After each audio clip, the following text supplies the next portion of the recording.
Grazie Signore, grazie al nostro Dio.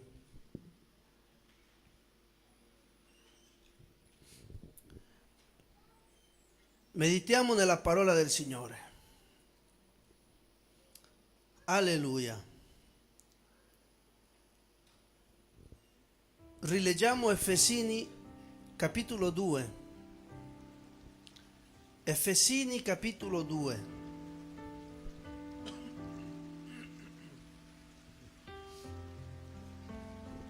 Ci sono alcune cose importanti che abbiamo letto prima. Efesini capitolo 2 c'è Dio, dice la parola del Signore, Dio ha vivificato anche voi che eravate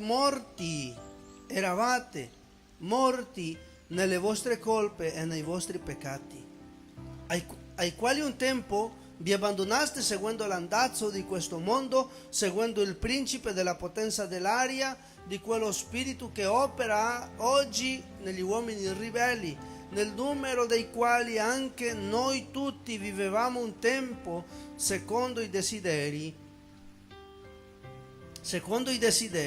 della nostra carne, ubbidendo alle voglie della carne e dei nostri pensieri. Eravamo per natura figli d'ira come gli altri, ma Dio, che è ricco in misericordia, per il grande amore con cui ci ha amati, anche quando eravamo morti nei peccati, ci ha vivificati con Cristo e ci ha risuscitato con Lui, e con Lui ci ha fatti sedere nel cielo in Cristo Gesù, per mostrare nei tempi futuri l'immensa ricchezza della sua grazia mediante la bontà che Egli ha avuta per noi in Cristo Gesù. Infatti è per grazia che siete stati salvati mediante la fede, e ciò non viene da voi, è il dono di Dio. Non è in virtù di opere, affinché nessuno se ne vanti.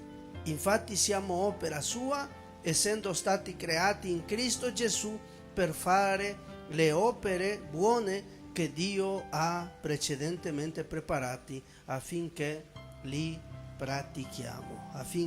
pratichiamo. Alleluia. Potete accomodarvi, fratelli. Gloria a Gesù. L'Apostolo Paolo scrive alla chiesa di Efeso, ai cristiani, ai fratelli, e dice Paolo alcune delle cose importanti che noi vediamo qui. Dice che quando noi abbiamo ricevuto Cristo, abbiamo ricevuto una nuova vita. Nel versetto 1 dice: Dio ci ha vivificato. Dio ha vivificato anche voi che eravate morti nelle vostre colpe e nei vostri peccati. Eravate, tempo passato, eravate morti. Dice Paolo che in Cristo Gesù noi che eravamo morti spiritualmente abbiamo ricevuto una nuova vita. Abbiamo ricevuto una nuova vita, e noi che eravamo morti adesso siamo vivi. È difficile fare la differenza fra uno vivo e uno morto, è molto difficile. Si riesce a capirlo, ma in realtà l'unico che è capace di guardare e di conoscere il cuore delle persone, questo è Dio. È Dio l'unico che riesce al 100% a valutare chi è morto e chi è vivo. Ma ciò di cui Paolo sta parlando, sta dicendo Paolo una cosa che anche Gesù ha detto. Quando è venuto da Gesù un giovane che dice a Gesù: Signore o Maestro, io ti voglio seguire, lasciami che ti segua, ma prima voglio andare a seppellire mio padre. Dopo che avrò seppellito mio padre, verrò e ti seguirò. Così dice questo giovane. Qualcuno lo ha letto? Dopo ti seguirò. Gesù dice: no, lascia che i morti seppelliscano i loro morti. Di che cosa stava parlando Gesù? Come fa un morto a seppellire un altro morto? Se noi chiediamo questo ad un uomo naturale che non ha Dio, che non ha Cristo e che non possiede lo Spirito Santo, non sa rispondere. Dice: questo è da pazzi. Come fa un morto a seppellire un altro morto? È impossibile. No, il fatto è che Gesù sta parlando di una morte spirituale, di una morte spirituale. Chiunque è nato nasce peccatore, con una natura peccatrice. Ogni persona che nasce, i nostri bambini che nascono, anche se nascono da noi che siamo cristiani, nascono con una natura peccatrice. E loro, una volta che cresceranno e quando arriveranno ad una età dove loro sono coscienti di ciò che è bene e di ciò che è male, anche loro dovranno ricevere Cristo come Salvatore, perché la salvezza non è una eredità, questa non è religione, la salvezza è personale. Ogni uomo, ogni donna che nasce morta spiritualmente. Quando si riceve la vita, quando lo Spirito riceve la vita, quando riceviamo Cristo. Perché quando noi riceviamo Cristo, moriamo e risuscitiamo insieme a Lui. E questi sono uno dei tanti misteri nella Bibbia. Paolo dice che noi siamo stati vivificati. Vuol dire che noi adesso siamo vivi, ma in un tempo eravamo morti. Morti in che cosa?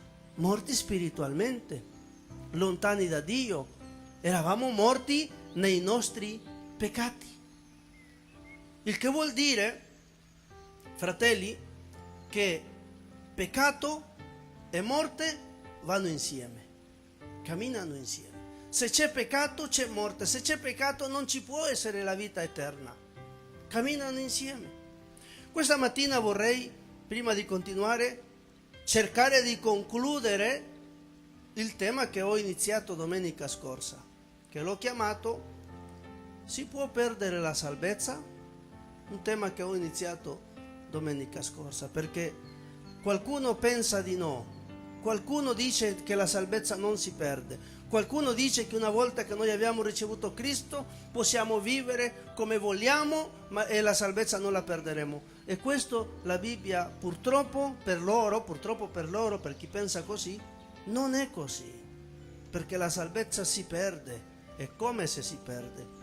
Dice la Bibbia, lo abbiamo visto domenica scorsa, che quando noi ci avviciniamo a Dio, quando noi riceviamo Cristo e riceviamo lo Spirito Santo in noi, il nostro nome viene scritto nel libro della vita che si trova di là, dove dimora Dio.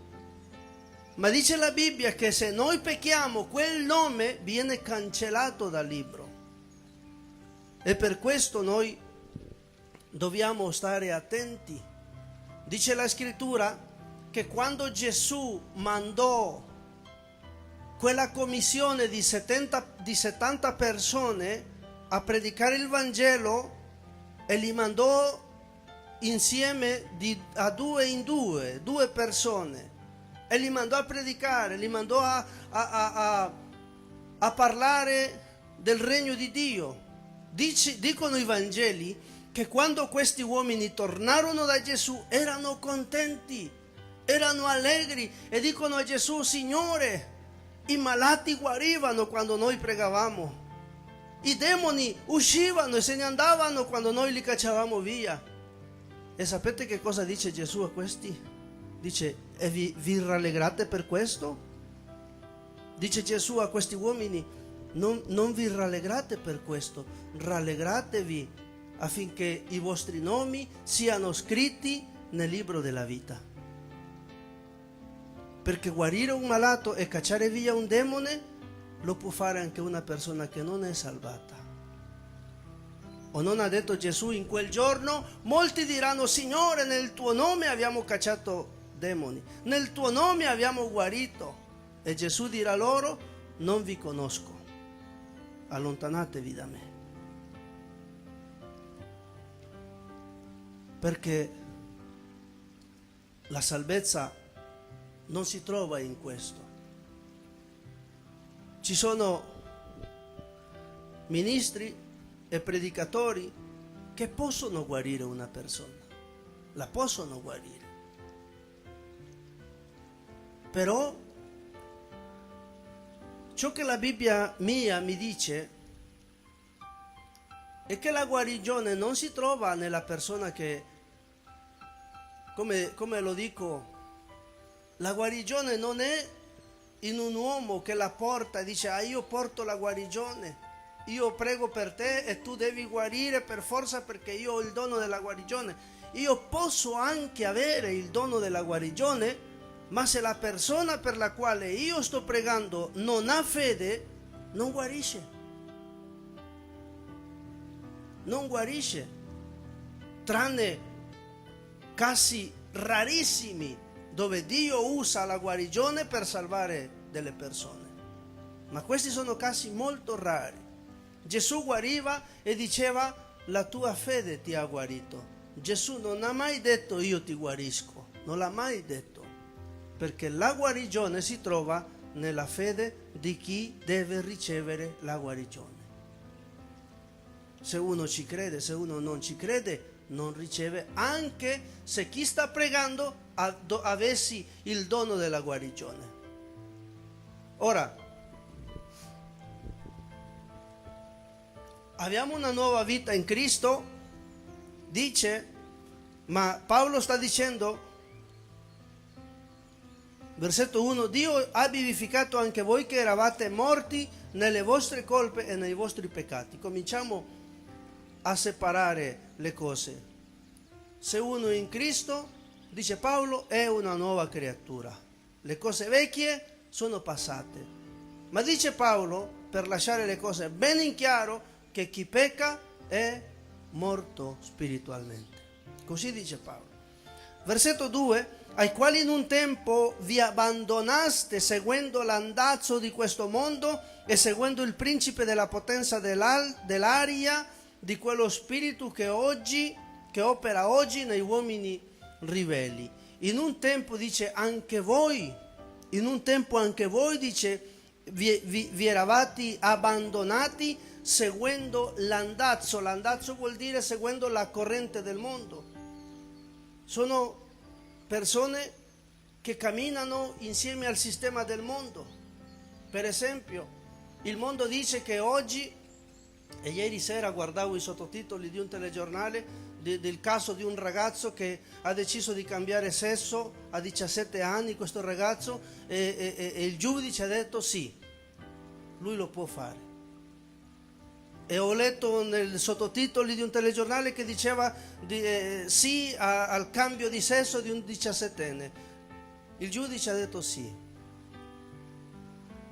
Il mondo ha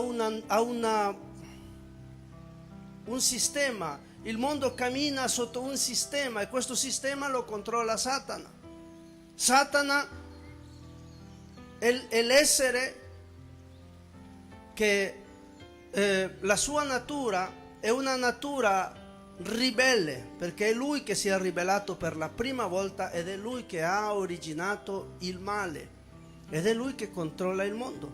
Ora, che cosa succederebbe se anche noi, la Chiesa, accettiamo quello che fanno loro? Che cosa succederebbe se anche noi diciamo va bene, noi lo approviamo, noi siamo d'accordo, se lui era, lei è una donna, questa ragazza mi sembra, e ha voluto diventare maschio. Non so come, però dicono sì, può diventare maschio. Ora, che cosa dobbiamo fare noi? Possiamo seguire la corrente del mondo? Possiamo approvare tutto questo? Oggi l'omosessualità vuole un diritto. Gli omosessuali dicono che c'è stato un tempo nella storia dove la donna ha voluto i suoi diritti e difatti la donna oggi ha uguaglianza, ha un diritto uguale a quello dell'uomo, ma non è mai stato così. Fino a qualche anno fa, nel 1900, c'è stata una rivoluzione delle donne dove hanno voluto la uguaglianza, essere uguali agli uomini. Prima non era così. E ora questo ha portato nel mondo un disordine secondo lo stabilito di Dio. Si parla del sesso debole e si crede sempre che la donna è il sesso debole, ma sapete quanti uomini ci sono nel mondo che subiscono aggressioni dalle donne? Questo non si racconta, questo non si dice. Oggi i gay, gli omosessuali dicono che così come anche la donna ha avuto i suoi diritti, anche loro hanno un diritto. E loro hanno diritto a farsi una famiglia, loro hanno diritto ad avere figli, loro hanno diritto, stanno chiedendo diritti, e tanti paesi nel mondo li stanno già dando questi diritti. E la cosa più assurda è che molti cristiani sono d'accordo.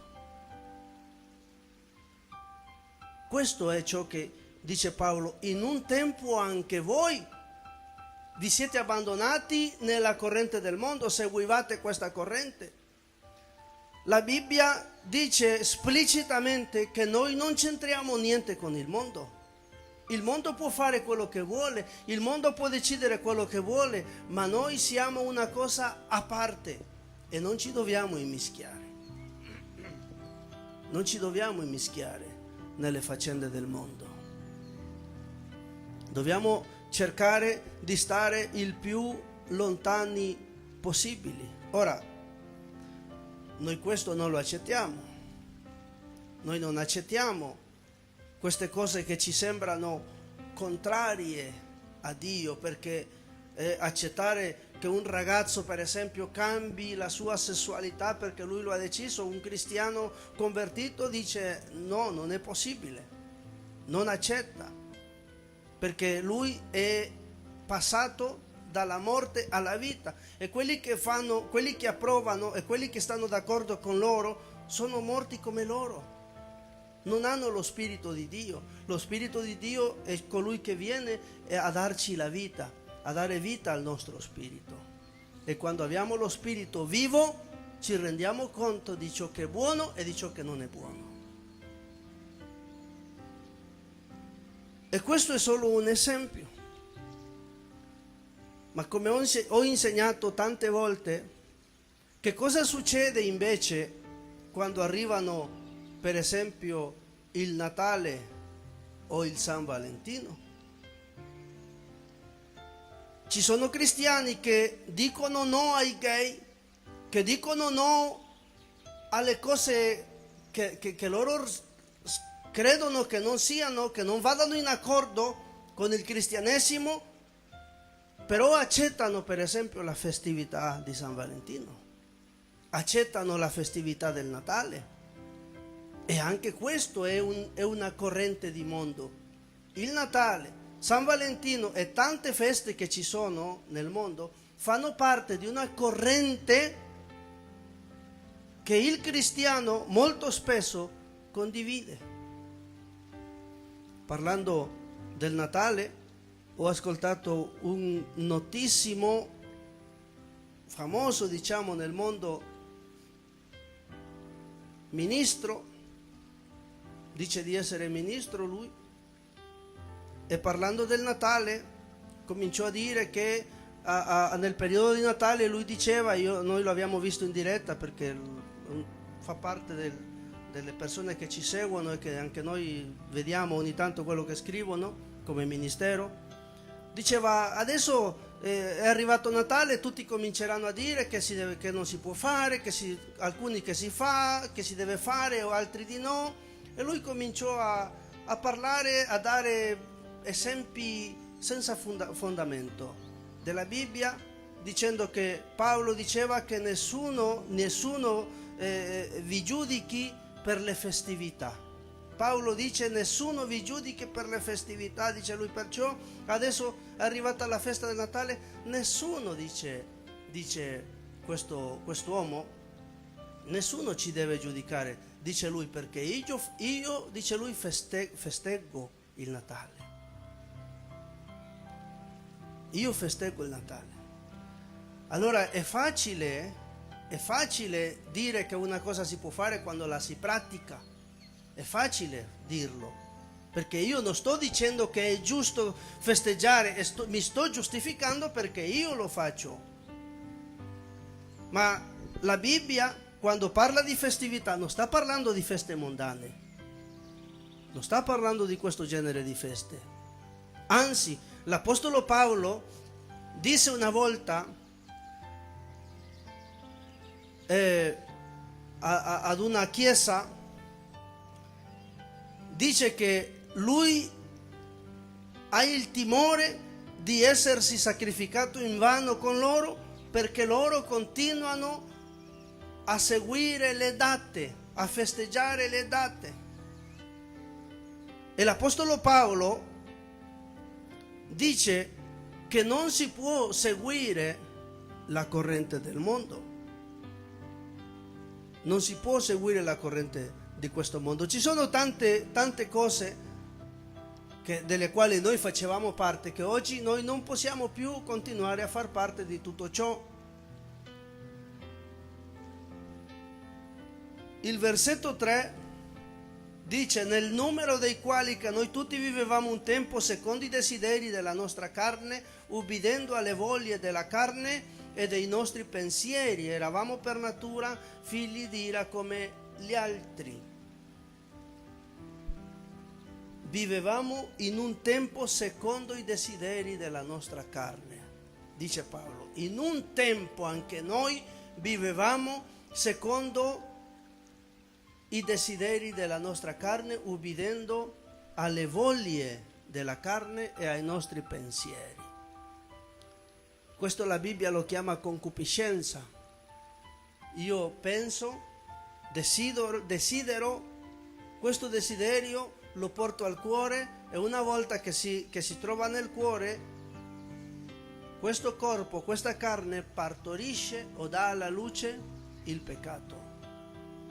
E in un tempo noi vivevamo così, dice Paolo, secondo i desideri della nostra carne, ciò che noi volevamo, piaceri carnali, piaceri mondani, ballo, sesso, fumo, quante cose magari noi abbiamo fatto quando non conoscevamo Cristo.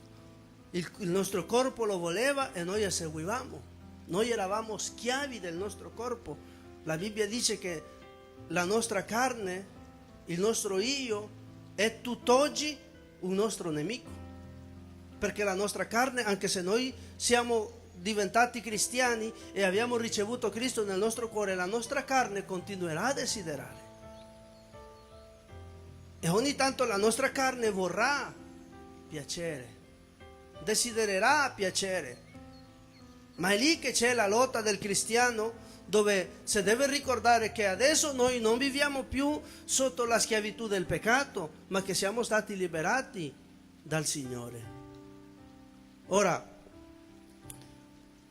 Paolo continua a dire: Dio, che è ricco in misericordia, nel versetto 4, per il grande amore con cui ci ha amati, anche quando eravamo morti nei peccati, che ci ha vivificati con Cristo, e per grazia che siete stati salvati, e ci ha risuscitati con Lui, e con Lui ci ha fatti sedere nel cielo in Cristo Gesù, per mostrare nei tempi futuri l'immensa ricchezza della grazia mediante la bontà che Egli ha avuta per noi in Cristo Gesù.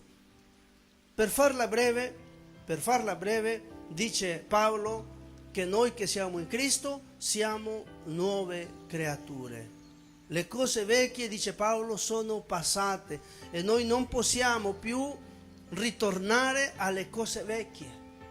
Noi siamo passati, dice Paolo, dalla morte alla vita, e oggi che noi siamo vivi, dice Paolo, per far breve questo suo discorso che è un po' lungo, dice: noi che siamo vivi oggi non possiamo tornare alla morte. Se noi siamo in Cristo, noi non possiamo tornare indietro. Non possiamo ritornare a fare le cose che facevamo una volta, e noi non possiamo, dice Paolo, in nessun modo, noi che abbiamo lasciato il peccato, non possiamo ritornare a peccare. Questo dice Paolo. Non si può ritornare a fare ciò che noi facevamo una volta. In 2 Corinzi, capitolo 5, Seconda Corinzi capitolo 5 dal 14. Seconda Corinzi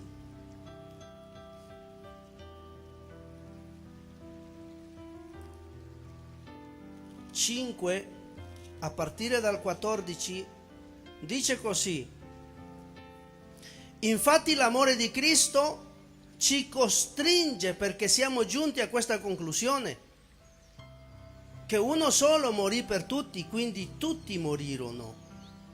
Vuol dire che noi siamo morti al peccato.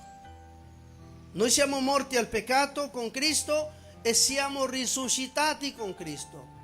Lui è morto per noi e ci ha fatti morire con Lui al peccato. E quando Lui è risorto siamo risuscitati anche noi con Lui e oggi siamo vivi in Lui. Ora, siamo giunti a questa conclusione che uno solo morì per tutti, quindi tutti morirono, e che Egli morì per tutti affinché quelli che vivono, guardate che cosa succede qui nel versetto 15. Lui morì per tutti affinché quelli che vivono non vivano più per se stessi, ma per colui che è morto e risuscitato per loro.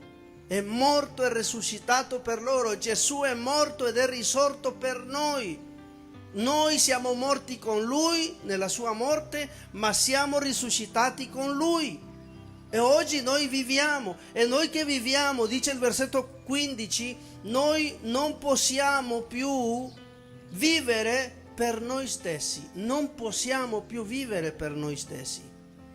Il che vuol dire che se in un tempo vivevamo secondo il piacere della nostra carne e secondo i pensieri, i desideri della mente, noi non lo possiamo più fare. Ora uno può dire: e se mi viene il desiderio di bere un drink? E se mi viene il desiderio di fumare? O se mi viene il desiderio di una trasgressione sessuale? Che fare? Perché questo si può presentare nella vita di un cristiano? Si può presentare. Come no? Ma è lì che noi cristiani diciamo no. No, non lo posso fare, non lo posso fare. Arriva un pensiero cattivo, perché arrivano, fratelli, arrivano donne che pensano nella loro mente a una scena, che so, come la possiamo chiamare, trasgressiva, con un uomo, e uomini che pensano, vedendo una bella donna, si immaginano cose che non dovrebbero immaginarsi. Parlo di cristiani, non sto parlando di mondani, di gente non cristiana, parlo di cristiani. Questi attacchi arrivano, e ho detto in passato, alla mente a tutti ci arriva. Il cristiano non deve farlo scendere dalla mente al cuore, perché se scende al cuore, allora il passo seguente sarà quello di peccare. Una volta che si trova nel cuore, bisogna attendere soltanto il peccato. Finché si trova nella mente si può cacciare via. E il cristiano di fatti ha una grande lotta nella sua mente con i pensieri. Ma noi non possiamo più vivere per noi stessi. Non possiamo più vivere per noi stessi, ma dobbiamo vivere per colui che è morto ed è risuscitato per noi. Noi dobbiamo vivere per il Signore, non più per noi. Siamo ancora nel tema: si può perdere la salvezza? Stiamo leggendo un po' di versetti per creare una piattaforma, per creare una base al nostro discorso. Dice il versetto 16: quindi da ora in poi noi non conosciamo più nessuno da un punto di vista umano, e se abbiamo anche conosciuto Cristo da un punto di vista umano, ora però non lo conosciamo più così. Versetto 17: se dunque uno è in Cristo, egli è una nuova creatura, le cose vecchie sono passate, ecco sono diventate tutte nuove, le cose vecchie sono passate. Ora, abbiamo letto in Efesini, nel capitolo 2, versetto 8, che dice che noi abbiamo ricevuto la salvezza mediante la fede. Noi abbiamo ricevuto per grazia la nostra salvezza, dice Efesini 2,8. Infatti per grazia che siete stati salvati mediante la fede, e ciò non viene da voi, è il dono di Dio. Quando il Signore ci ha voluto salvare, fratelli, noi non abbiamo dovuto fare niente, perché ha fatto tutto Lui. La nostra salvezza è avvenuta perché Lui ha deciso di morire sulla croce. La nostra salvezza si è compiuta perché Lui ha dovuto soffrire e ha voluto consegnare il suo corpo alla sofferenza affinché noi ricevessimo la felicità, la vita eterna. Lui ha voluto morire per darci vita a noi. Perciò la salvezza noi la riceviamo mediante la fede. E come funziona questa fede? Questa fede funziona così. Mi parlano di Cristo. Se io credo a ciò che mi hanno raccontato quando mi hanno evangelizzato e dico, è vero, io riconosco di essere peccatore, lo voglio ricevere nel mio cuore. Signore, perdonami, diventa il mio Salvatore. In quel momento, mentre io faccio questa confessione di fede, io sto credendo che Lui è venuto a morire per me e lo ricevo come mio Salvatore personale. A differenza di tanti che credono che Gesù c'è, che Lui esiste, che Lui è morto sulla croce, ma non lo vogliono ricevere perché non vogliono abbandonare la loro vita, i loro piaceri, non vogliono abbandonare. Allora non lo ricevono. Perciò ricevere la salvezza mediante fede vuol dire che io credo in Gesù e lo ricevo. E fin qui io non devo fare nulla per la salvezza. Me la regala Dio. È un dono di Dio. Ma una volta che noi abbiamo ricevuto la salvezza, una volta che il Signore ci perdona e ci prende dal mondo e ci separa, una volta che siamo salvi, dice la Bibbia che da quel momento in poi la salvezza noi non la terremo con noi per forza. Questa salvezza da questo momento in poi l'Apostolo Paolo lo spiega come una corsa atletica. L'Apostolo Paolo dice che noi siamo degli atleti. Avete letto questa storia di Paolo? Noi siamo atleti che dobbiamo correre. Dice che nella corsa bisogna correre avanti. In questa corsa, dice Paolo, noi dobbiamo dimenticare ciò che è passato, le cose passate le dobbiamo dimenticare e dobbiamo correre avanti verso la meta. Ora, in questa corsa, che bisogna sforzarsi, bisogna correre per arrivare alla meta dove si riceverà il premio, in questa corsa ci sono molti ostacoli. E l'obiettivo di questi ostacoli è farci cadere dalla nostra fede. Dal momento che noi riceviamo Cristo, da lì in poi noi dobbiamo guadagnarci o dobbiamo non guadagnarci, dobbiamo conservare questa salvezza che noi abbiamo nelle nostre mani.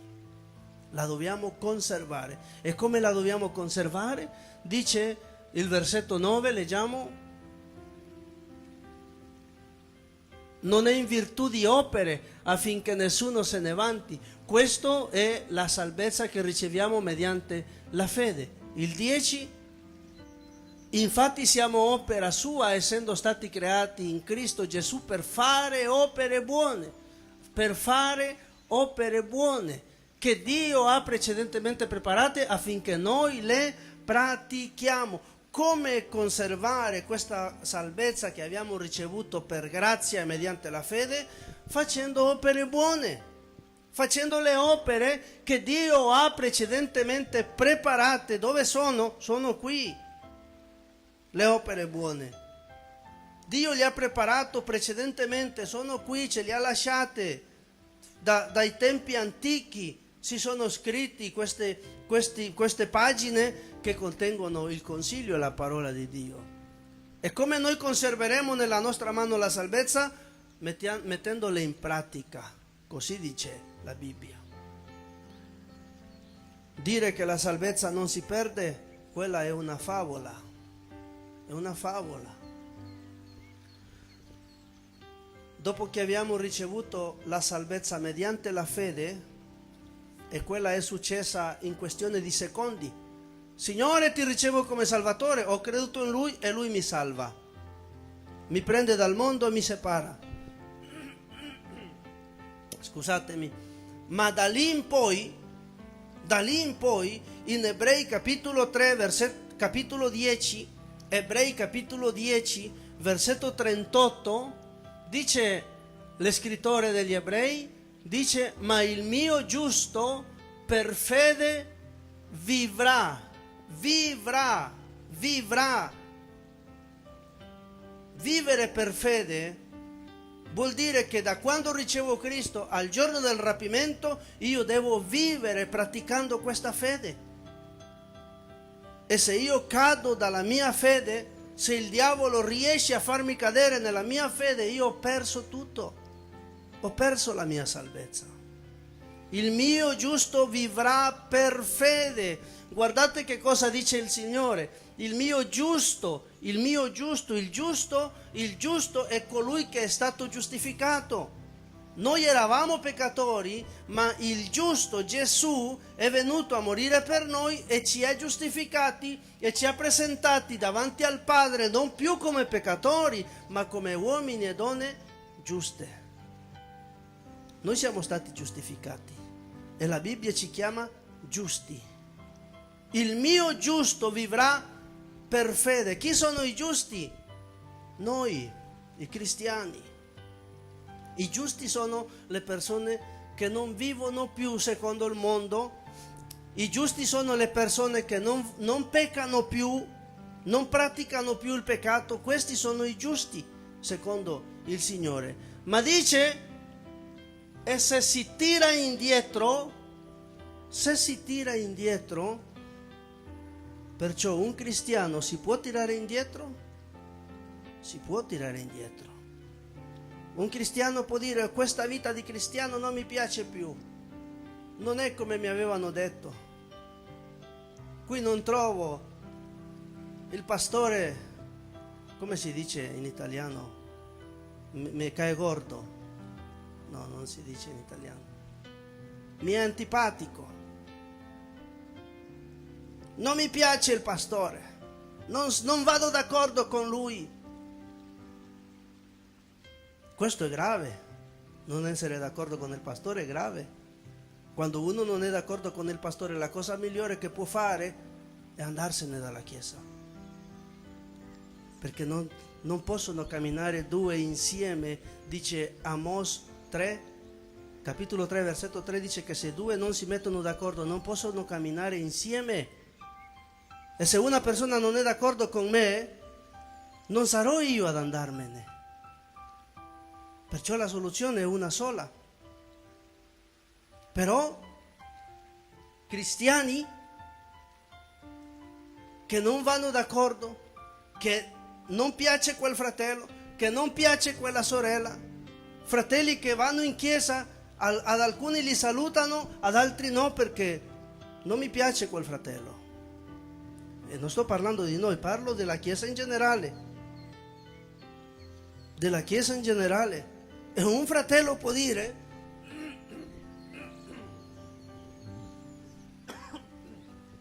scusatemi, un fratello può dire: non mi piace quella chiesa, e tirarsi indietro. tirarsi indietro. Ma dice il Signore che un giusto che è giusto e poi si tira indietro, si pente, si tira indietro, dice che Lui non lo gradisce. Come posso interpretare l'anima mia non lo gradisce? Come lo posso interpretare? Se io ti ho salvato, ti ho liberato dal peccato, ti ho dato vita e ora tu ti tiri indietro, dire io non ti gradisco vuol dire non ti voglio con me. E qui parliamo di salvezza. Si può perdere la salvezza? Se uno si tira indietro, sì, si perde. Perciò la salvezza noi la riceviamo, dice Paolo agli Efesini, mediante la fede, e la riceviamo gratuitamente, è gratis, non mediante le opere, che vuol dire che per essere salvato io non ho fatto niente, ma una volta che ho la salvezza nelle mie mani, io la devo conservare, e come dice il Signore negli Ebrei, dice il mio giusto vivrà per fede, vivrà vuol dire tutti i giorni, 366 giorni l'anno, 24 ore su 24, vivrà per fede. Il cristiano non è cristiano solo in chiesa, il cristiano deve essere più cristiano quando si trova sulla strada, quando si trova a lavoro, quando si trova a casa con la famiglia, deve dimostrare alla famiglia che lui è cristiano, il cristiano. Perché in chiesa tutti siamo buoni, in chiesa tutti siamo bravi, ma come siamo fuori dalla chiesa? Come ci comportiamo fuori dalla chiesa? Ora,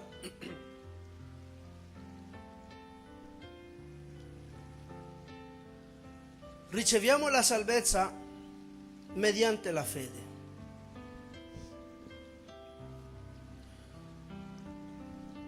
Ma la condizione della salvezza, il come viviamo, il vivere per fede, questo lo si manifesta attraverso una pratica dei comandamenti di Gesù, dei comandamenti di Dio. Se io pratico, se io metto in pratica la parola di Dio, anche se, fratelli, non si può dire che noi compiremo o metteremo in pratica la parola di Dio al 100%, questo noi non lo possiamo dire, perché allora cadiamo nell'errore di Israele. Israele pensava che osservando la legge si sarebbe salvato, e quanti sacerdoti religiosi osservavano la legge e non amarono Gesù e non hanno ricevuto Gesù. Quanti sacerdoti religiosi osservavano la legge e hanno rifiutato la parola di Geremia, la parola di Ezechiele, profeti di Dio, e loro erano sacerdoti. Quanti cristiani pensano che soltanto per il fatto di osservare la Bibbia meccanicamente si salveranno? Dice il Signore che la salvezza sta nell'amare Dio, il che vuol dire che se io ho desiderio di compiere un atto sgradevole per il Signore, se io voglio peccare e decido di non peccare, per quale motivo io non peccherò? Perché la Bibbia dice che non si deve fare? Perché molti cristiani dicono no, la Bibbia dice che quello non si deve fare e non lo faccio. Questo è come cercare di osservare la legge. La Bibbia ci insegna che se io sto per peccare e decido di non farlo, non lo devo fare perché è proibito, Non lo devo fare, non mi devo fermare del non peccare solo perché il Signore me lo ha proibito, no, mi è stato proibito, non lo devo fare. Dice la Bibbia che se noi ci allontaniamo del peccato e decidiamo di non peccare più, lo dobbiamo fare per amore a Dio, perché lo amiamo e non lo vogliamo offendere. Non si tratta di una semplice proibizione, come quando noi ai nostri figli diciamo: questo non lo fare, perché se lo fai te li do. E lui non lo fa perché, ora, lui non lo fa se noi siamo lì vicini. Ah no, se lo faccio me li dà, ma se noi ci giriamo lo fa. A volte ci comportiamo così noi cristiani. No, Dio dice che non si deve fare, non lo faccio. Però se non era scritto, noi lo avremmo fatto. Allora vuol dire che non è una cosa che la si fa per amore e per rispetto, ma soltanto perché è una proibizione. E tutto quello che noi facciamo lo dobbiamo fare per amore al nostro Dio, per amore, perché non lo vogliamo offendere. Però dicevo, noi non la porteremo mai al 100% a compimento questa Bibbia. Dio ci salverà perché noi ci proviamo. Dio ci salverà perché noi nel nostro cuore non sta l'offenderlo, anche se a volte lo facciamo. Perché dico che non la compiremo al 100%? Perché noi non rubiamo, noi non fornichiamo, noi non facciamo atti osceni, però a volte io, quando c'è un clima tenso a casa mia e sto litigando con mia moglie o mia moglie con me, a volte io espresso parole che offendono, e questo è peccato. Perciò dico che non la compiremo mai al 100%. Ma noi cristiani, quando lo facciamo, e lo dico fratelli, perché a me capita, io offendo persone parlando, ho offeso persone e forse offenderò ancora persone. E questo fa di me un essere non perfetto. Nessuno è perfetto, nessuno di noi. Ma il Signore ci salverà non perché siamo perfetti, il Signore ci salverà perché anche quando sbagliamo sappiamo riconoscere il nostro errore e chiediamo perdono. Chiediamo perdono alla persona che abbiamo offeso e chiediamo perdono al Signore. E questo basta per essere salvati. Però quando parliamo di praticare il peccato, quello è diverso. Questo è molto diverso.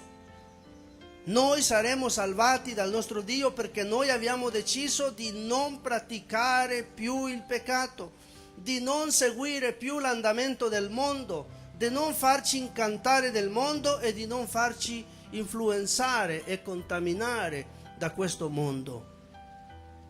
Noi non seguiamo questo mondo. Ora,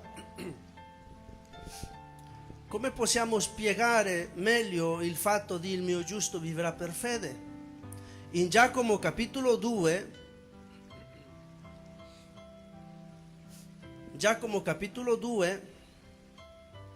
dal 14 al 20.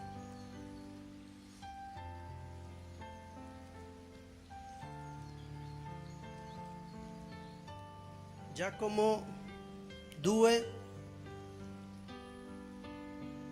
dal 14 al 20. A che serve, fratelli miei, se uno dice di aver fede, ma non ha opere?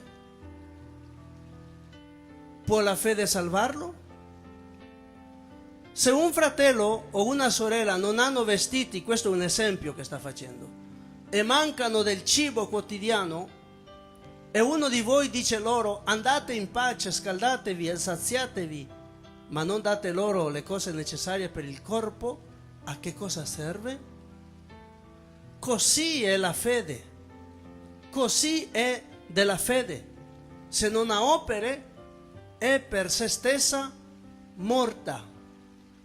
Anzi, uno piuttosto dirà: tu hai la fede e io ho le opere. Mostrami la tua fede senza le tue opere e io ti mostrerò con le mie opere la mia fede. Tu credi che c'è un solo Dio? E fai bene, anche i demoni lo credono e tremano. Insensato, vuoi renderti conto che la fede senza opere non ha valore? Che vuol dire?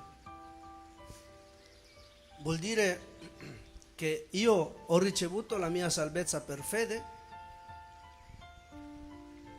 per grazia, ma quello è finito lì. Ho ricevuto Cristo e quello è finito lì. Da lì in poi devo mettere in azione il mio giusto vivrà per fede. Vuol dire che quella fede che io dico di avere mi deve portare a fare opere buone. Devo fare opere buone. Io non posso pensare di aver fede e non posso di essere stato salvato e non fare opere. Ma l'opere, che cosa sono le opere? Le opere sono quello che noi facciamo, tutto quello che noi facciamo. In chiesa, a lavoro, con gli amici, sulla strada, a casa, dovunque noi siamo, quello che facciamo, tutto quello che facciamo, il nostro comportamento, la Bibbia lo chiama opera. Opera buona o opera infruttuosa. Opera buona o opera cattiva? Opera buona o opera malvagia? Che cosa facciamo noi? Opera buona o opera malvagia? La fede senza un comportamento buono è una fede morta. Ma Giacomo la chiama fede morta, ma in realtà ciò che Giacomo sta dicendo è che non c'è la fede, non esiste. Se uno agisce male non può aver fede. E quali sono le opere che noi dobbiamo fare? Qui nasce un altro tema, un altro discorso, un'altra predica che non finisce più. Perché tutto quello che facciamo viene catalogato nella Bibbia come opere. E se le facciamo bene, allora noi abbiamo la salvezza nel nostro pugno. Se le nostre opere sono infruttuose o sono cattive o malvagie o sono peccaminose, noi abbiamo perso. Abbiamo perso. Insensato, dice Giacomo, vuoi renderti conto che la fede senza opere non ha valore?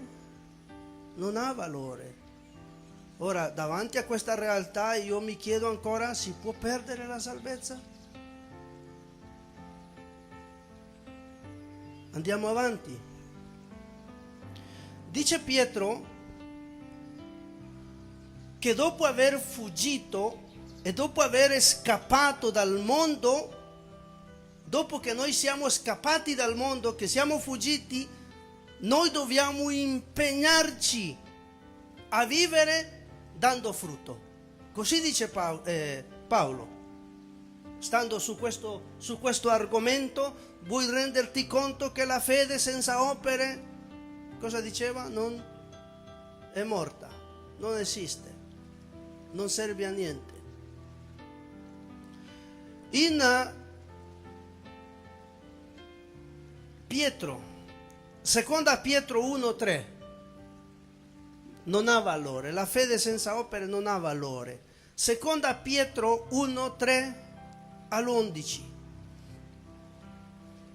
Dice Pietro che dal momento che noi siamo scappati dal mondo, noi dobbiamo impegnarci a dare frutto, a dare un frutto, e deve essere un frutto buono. Seconda Pietro 1,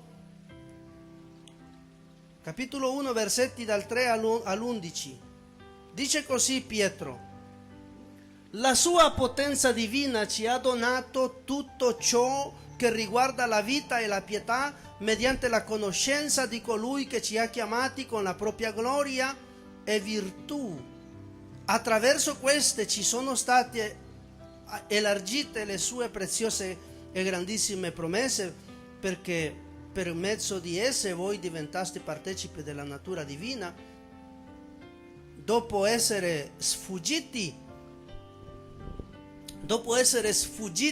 alla corruzione che è nel mondo a causa della concupiscenza, vuol dire il desiderio di peccare. Versetto 5: voi per questa stessa ragione, mettendoci da parte vostra, che cosa? Mettendoci da parte vostra, mi sono perso, nel 5. Per questo motivo, per questa ragione, mettendoci da parte vostra ogni impegno, aggiungete alla vostra fede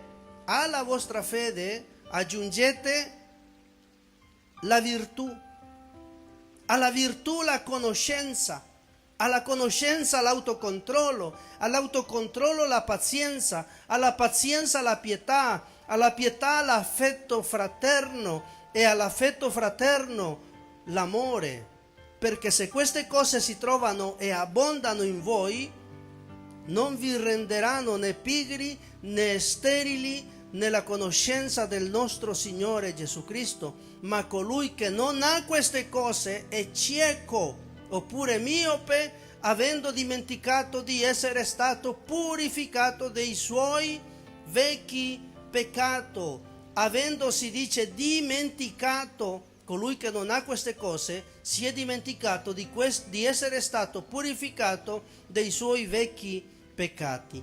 Perciò, fratelli, impegnatevi sempre di più a render sicura la vostra vocazione. Cos'era la vocazione? Chiamata. Dio ci ha chiamato a noi? Ci ha chiamati. Dio ci ha chiamati a tutti noi. Perciò, fratelli, impegnatevi sempre di più a rendere cosa? Sicura. A rendere sicura la vostra chiamata ed elezione, perché così facendo non inciamperete mai. In questo modo, infatti, vi sarà ampiamente concesso l'ingresso nel regno eterno del nostro Signore e Salvatore Gesù Cristo. In questo modo vi sarà concesso l'ingresso al regno di Dio. Come? Dando questo frutto. Dice, alla vostra fede dice aggiungete virtù, alla virtù conoscenza, alla conoscenza autocontrollo, all'autocontrollo pazienza, alla pazienza pietà, alla pietà affetto fraterno e all'affetto fraterno amore, perché chi ha questo avrà sicuro l'ingresso nel regno dei cieli. Chi non ha questo, allora mi chiedo, si può perdere la salvezza?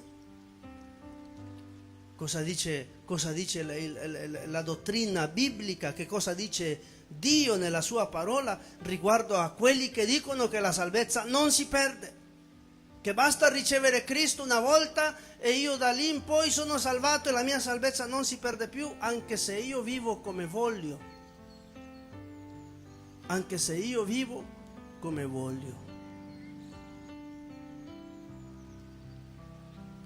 Io credo che la Bibbia sia fin troppo chiara. Ci vuole impegno. Dice Pietro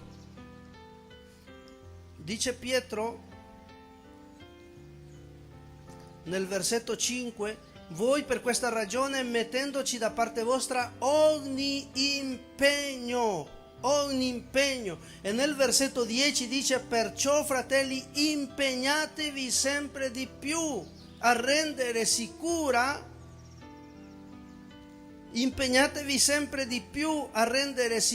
la vostra chiamata. Ora, Se il Signore ci ha chiamato perché ci ha voluto salvare, questa salvezza quando sarà sicura? Il versetto 10. Perciò, fratelli, impegnatevi sempre di più a rendere sicura la vostra chiamata ed elezione, così facendo non inciamperete mai. Quando sarà sicura la salvezza nelle nostre mani? Quando noi ci impegneremo sempre di più a conservarla nelle nostre mani, facendo opere buone, aggiungendo alla nostra fede virtù, alla virtù conoscenza, autocontrollo, amore fraterno e amore. Tutte queste cose dobbiamo assicurarci di farle crescere in noi. Non è facile. Per dire no al peccato serve autocontrollo. Per amare il fratello serve amore, amore fraterno, dice. Sono cose che ci servono per la salvezza. E il versetto 11 dice che solo in questo modo infatti vi sarà ampiamente concesso l'ingresso nel regno eterno nel nostro Signore. Solo in questo modo, in quello che abbiamo detto. Quale? Impegnandoci sempre di più a dare frutto, impegnandoci sempre di più a dare frutto. Se uno è pigro e non si impegna, io ho ricevuto Cristo, va bene, vado al culto, poi torno a casa e ci vediamo domenica prossima. Quello non è impegno. La vita cristiana è ben altro. La vita cristiana richiede sforzo, molto sforzo. Perché la salvezza, il Signore non è che la sparpaglia così, come che niente fosse. La salvezza non è come si chiama quel gioco della pignata, la pentolaccia. Basta darle col bastone e cadono le caramelle. La salvezza non è così. Non è che Dio, ecco, arriva, prendete. No, bisogna impegnarsi a dare frutto, così dice Pietro, per poter conservare la nostra salvezza. Paolo invece dice che il peccato non deve più regnare nei nostri corpi. Il peccato ha potere di regnare e in un tempo regnò su di noi, ma adesso questo peccato non deve più regnare su di noi. Arriva il desiderio del peccato, perché arriverà, fratelli, se non è ancora arrivato, arriverà il desiderio di peccare. In quel momento si dice: no, tu non governi più la mia vita.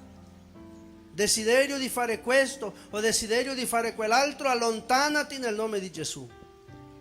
Questo è l'atteggiamento di un cristiano convertito.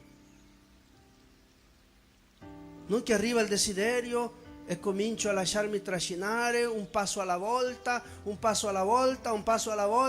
e non faccio niente per difendermi, anzi mi piace.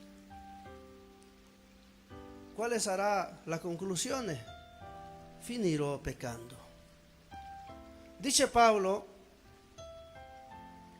Romani capitolo 6, versetti 12 e 13. Romani 6, 12 e 13.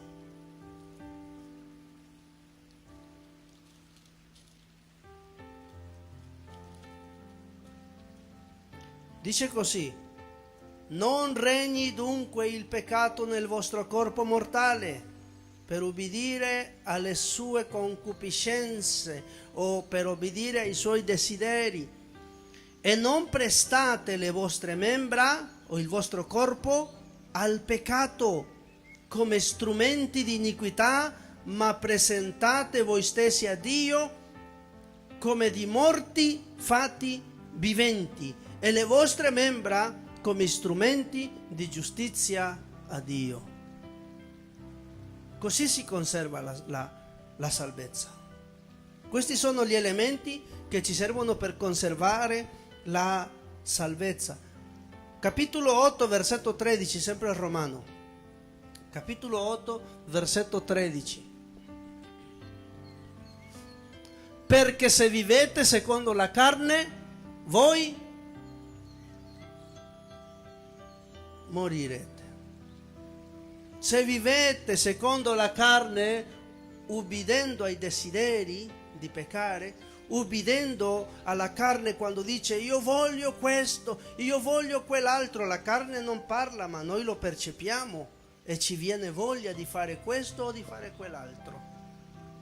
Cose che a Dio non piacciono, cose che al Signore non piacciono.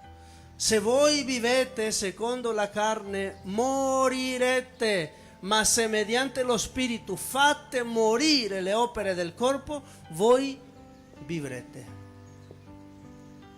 Posso ricevere Cristo, Lui salvarmi e poi vivere come voglio e alla fine sarò salvato? La Bibbia non dice questo. Se mediante lo Spirito non fai morire le opere del corpo, della carne, se non le fai morire, o se mediante lo Spirito fate morire le opere del corpo, voi vivrete. Ma se non fate morire le opere cattive, le opere peccatrici, dice Paolo, voi morirete. Perciò non dobbiamo farci ingannare di una salvezza che non si perde mai.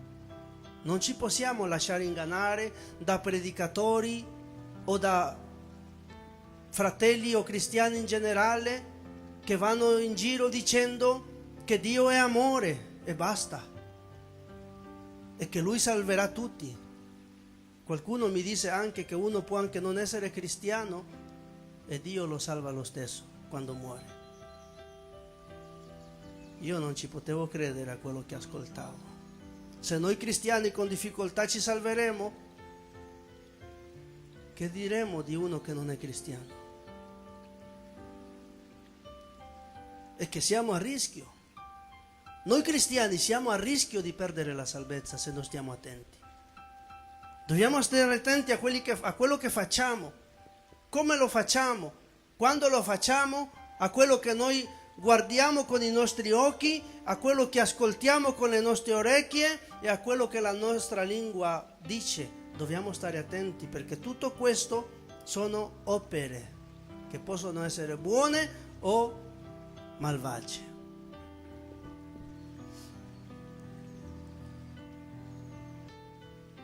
Colossesi 3. Colossesi 3.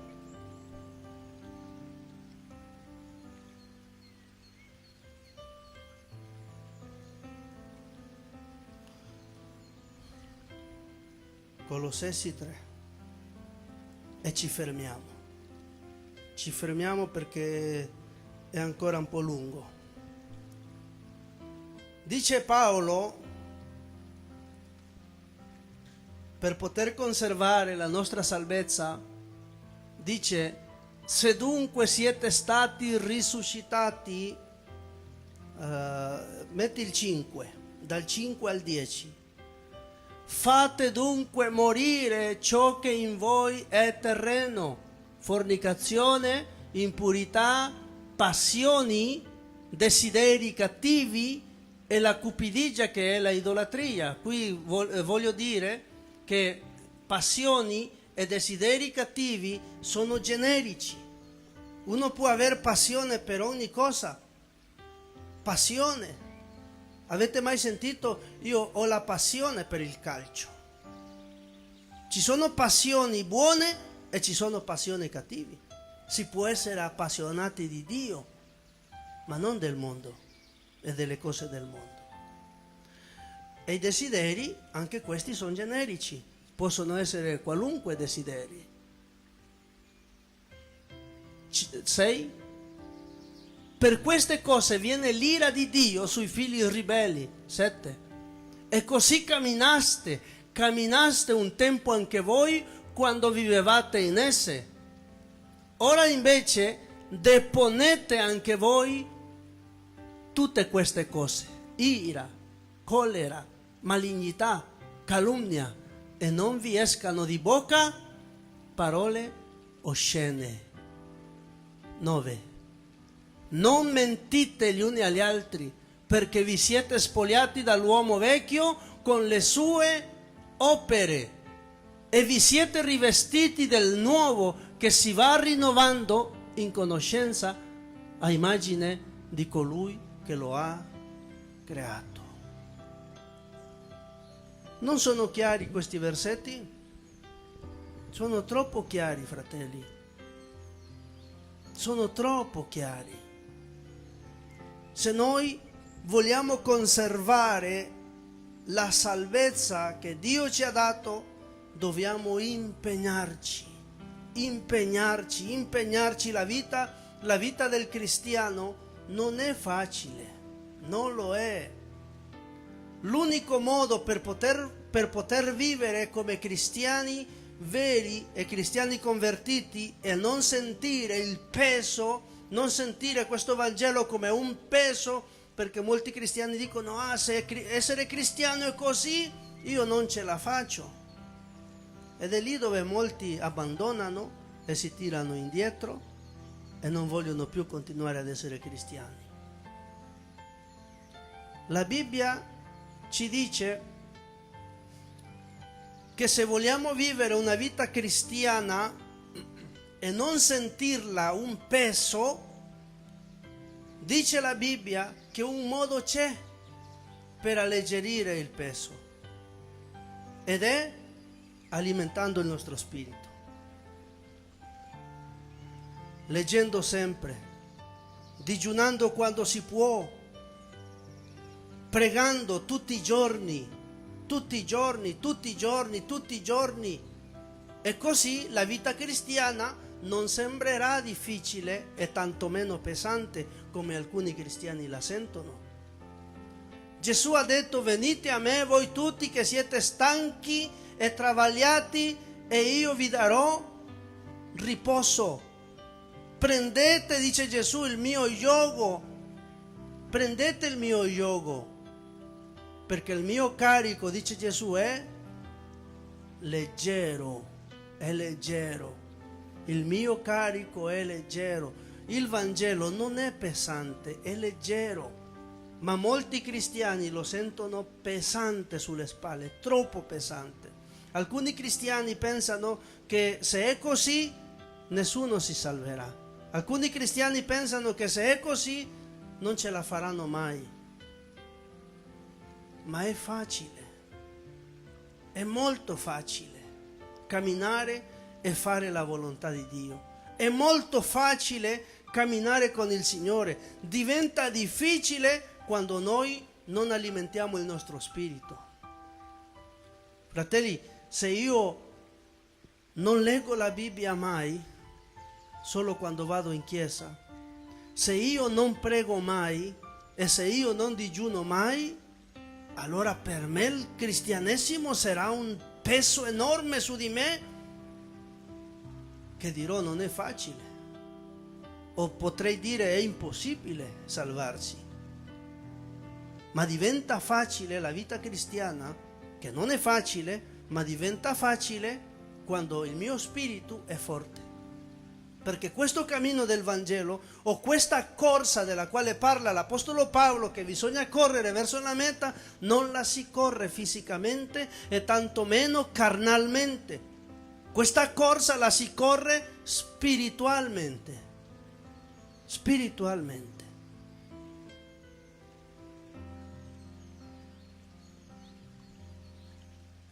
Rileggo Colossensi e qua chiudo. Chiudiamo la seconda parte di questo tema.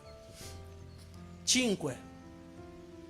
Fate dunque morire ciò che in voi è terreno. Dice Paolo che nella chiesa della chiesa di Colossa c'erano cristiani che sono cristiani e che ancora avevano manifestazioni mondane. Così dice Paolo. E lui ordina, comanda, o Dio attraverso Paolo comanda di far morire ciò che è terreno, la fornicazione, l'impurità, la passione, desideri cattivi e la cupidigia che è idolatria. 6. Per queste cose viene l'ira di Dio sui figli ribelli. E così, dice Paolo, camminaste un tempo anche voi quando vivevate in esse. Ora invece, adesso che siamo cristiani, dobbiamo deporre anche noi tutte queste cose: ira, collera, malignità, calunnia, e non vi escano di bocca, non vi escano di bocca parole oscene. Perché dice il Signore Gesù che da ogni parola che esce dalla nostra bocca noi renderemo conto a Dio. 8, 9. Non mentite gli uni agli altri. Quante volte Paolo non lo sta dicendo al mondo, lo sta dicendo ai cristiani. Quante volte ci si mente tra cristiani? Quante volte per sfuggire ad una situazione un po' complicata si dice una bugia al fratello o alla sorella? Oppure fra di noi a casa, in famiglia, possiamo dirci le bugie, tra moglie e marito, tra genitore e figlio, figli e genitori. Questo è un'opera infruttuosa, è un'opera malvagia, un'opera cattiva che se noi rimaniamo con questo atteggiamento e non ci pentiamo e non chiediamo perdono al Signore per il semplice fatto di aver detto una bugia, perdiamo la nostra salvezza. È così il Vangelo è così. Basta una bugia, perciò dobbiamo stare attenti a quello che esce dalla nostra bocca. In Apocalisse, nel capitolo 21 e 22, gli ultimi 2 capitoli, abbiamo visto la lista di quelli che non andranno con Dio. E tra tutti quelli c'è chi ama e chi pratica la menzogna, o vale a dire la bugia. Perciò noi non possiamo mentire o dire bugie gli uni agli altri, perché ci siamo spogliati dell'uomo vecchio con le sue opere. 10.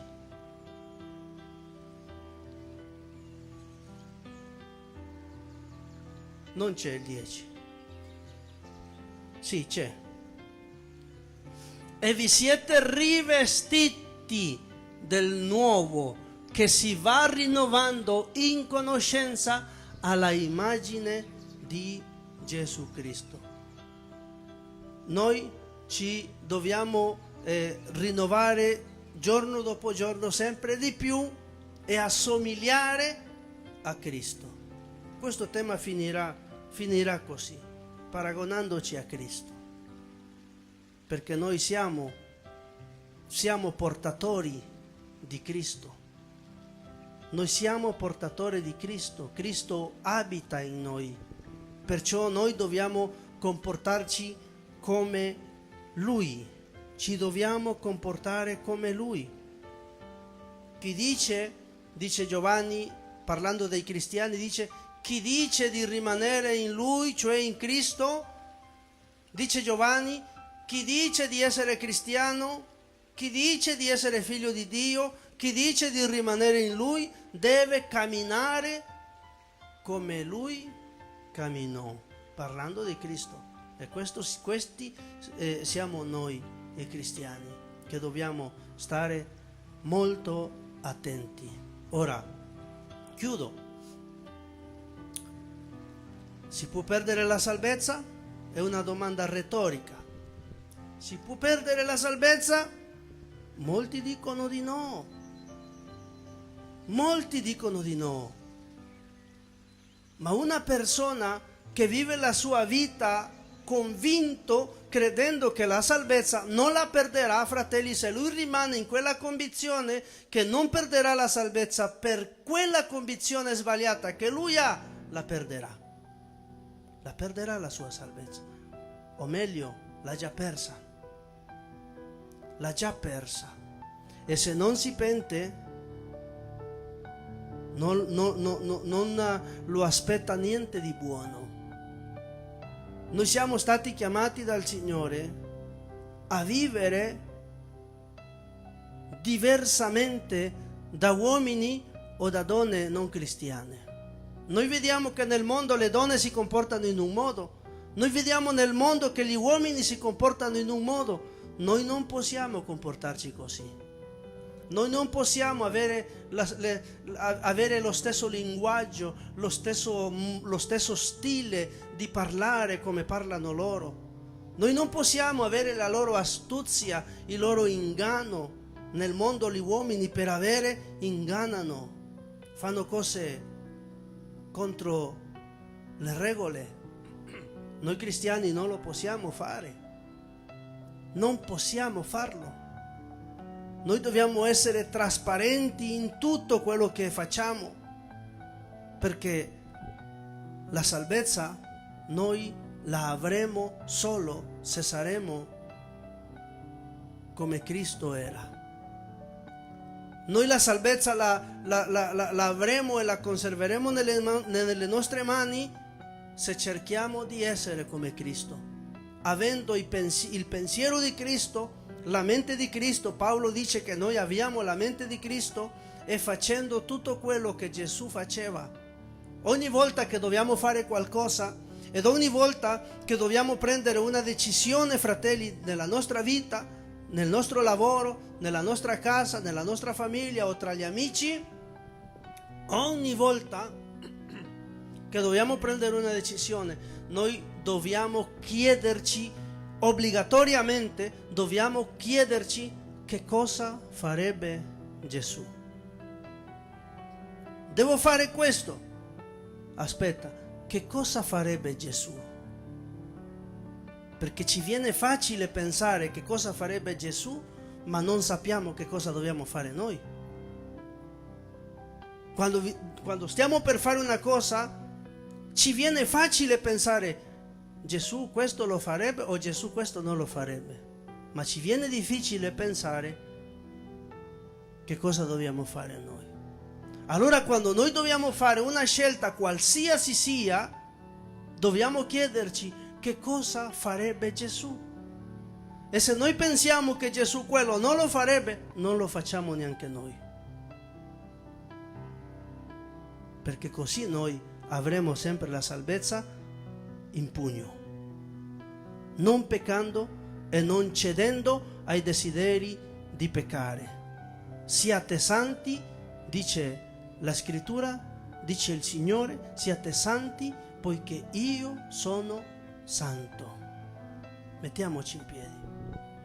Signore, ti ringraziamo nel nome di Gesù. Grazie per la tua parola.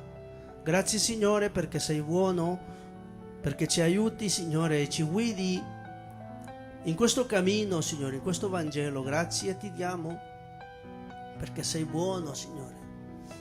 Aiutaci a camminare, aiutaci, Signore, a sforzarci, ad impegnarci sempre di più in questo cammino, in questa via. Dacci, Signore, le forze necessarie per poter, Signore, saltare ogni ostacolo che si presenterà nel cammino. Dacci, Signore, la intelligenza, dacci, Signore, la saggezza per poter capire ciò che è buono e ciò che non è buono. Aiutaci, ti prego, Signore, ad esserti fedeli così come tu sei fedele con noi.